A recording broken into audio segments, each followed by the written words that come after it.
ಅದೆಲ್ಲ ಆಯ್ತು, ನೆಕ್ಸ್ಟ್ ಮಾಡು.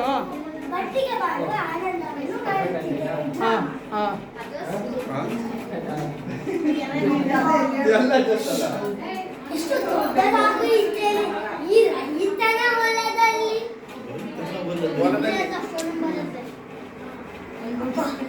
ಮರದ ಪಕ್ಕ ಜಾಗ ಸಿಕ್ಕಿದೆ.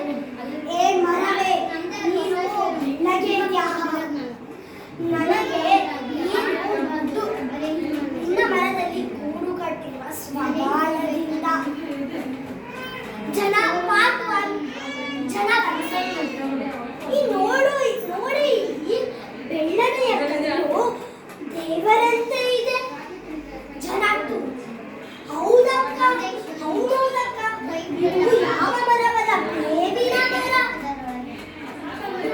ಹೌದೌದು, ಇದು ಬೇವಿನ ಮರ ಮತ್ತು ಅಮ್ಮನ ಕಲ್ಲು.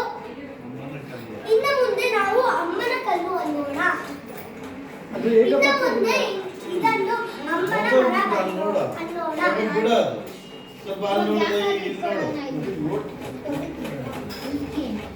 ಅಮ್ಮನ ಮರಕ್ಕೆ ಜಯವಾಗಲಿ, ಅಮ್ಮನ ಮರಕ್ಕೆ ಜಯವಾಗಲಿ, ಅಮ್ಮನ ಕಲ್ಲಿಗೆ ಜಯವಾಗಲಿ, ಅಮ್ಮನ ಕಲ್ಲಿಗೆ ಜಯವಾಗಲಿ.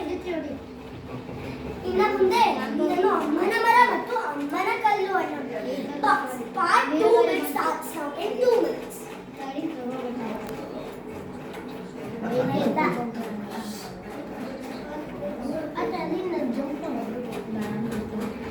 ನಾನು ನನ್ನಿಂದ ನಿನಗೆ ಎಷ್ಟು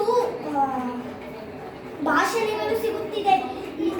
ಇಲ್ಲ ನನ್ನಿಂದ ನಿನಗೆ ಜಾಸ್ತಿ ಭಾಷಣ ಸಿಗುತ್ತಿದೆ.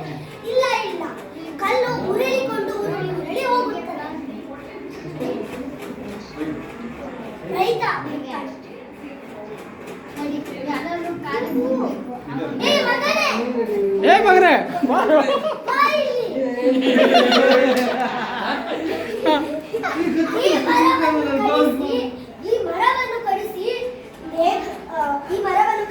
ನೇಗಲು ಕಟ್ಟೆ ಮಾಡಿಸು. ಹೇಳೋ ಹೂನು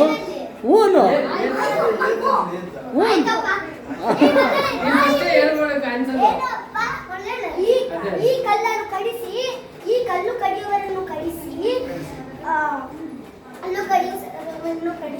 ನೇಗಿಲು ಚಕ್ರ ಮಾಡಿಸು. ಸರಿಯಪ್ಪ. ಮಾರನೆಯ ದಿನ ಕಲ್ಲು ಕಡಿಯುವವರು ಮತ್ತು ಮರ ಕಡಿಯುವವರು ಬರುತ್ತಾರೆ. ಫಸ್ಟು ಮರ ಕಡಿಯುವವರು, ಅಪ್ಪ ಇದು ಅಮ್ಮನ ಕಲ್ಲು, ಆಮೇಲೆ ಇದು ಅಮ್ಮನ ಮರ, ಕಡಿಯೋದು ಬೇಡ, ಇಲ್ಲಾಂದರೆ ಅಮ್ಮನ ಮರ ಮತ್ತೆ ಅಮ್ಮನ ಕಲ್ಲು ಶಾಪ ಕೊಡುತ್ತಾರೆ. ಅಮ್ಮನ ಕಲ್ಲು ಕಡಿಯುವವರು ಬರುತ್ತಾರೆ. ಇದು ಅಮ್ಮನ ಕಲ್ಲು ಪಕ್ಕದಲ್ಲಿ ಮರವಿದೆ, ದಯವಿಟ್ಟು ಕಡಿಯುವುದು ಬೇಡ. ಹೆಲ್ಮೆಟ್ ಹಾಕೊಂಡೆ ಬಚಾವ್. ಟ್ರೈನ್